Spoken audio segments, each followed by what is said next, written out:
ഒരു മുത്തുനബി പറയുകയാണ്, ഇന്നത്തെ ചെറുപ്പക്കാരെ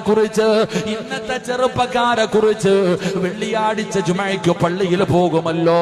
അല്ലാഹുവേ, പള്ളിയിൽ ജുമഅ നമസ്കാരം കഴിഞ്ഞ് ഇമാം സലാം വീട്ടിയാ ഇറങ്ങി ഓടുകയാ. പലരും ദുആ കേൾക്കുന്നത് വീട്ടിൽ നിന്നാണ്. അതുപോലെ ഓട്ടമാണ്.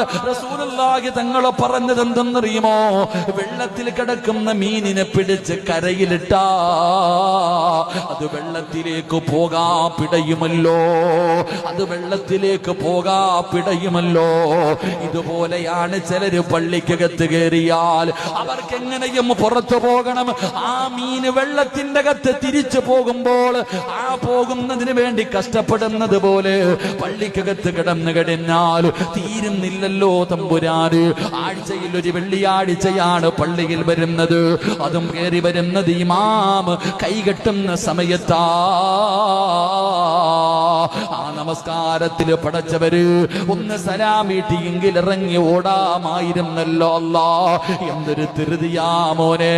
എങ്കിൽ അല്ലാഹുവിന്റെ റസൂല് പറയുകയാ, നമസ്കാരം കഴിഞ്ഞ് ഉടനെ എഴുന്നേക്കല്ലേ.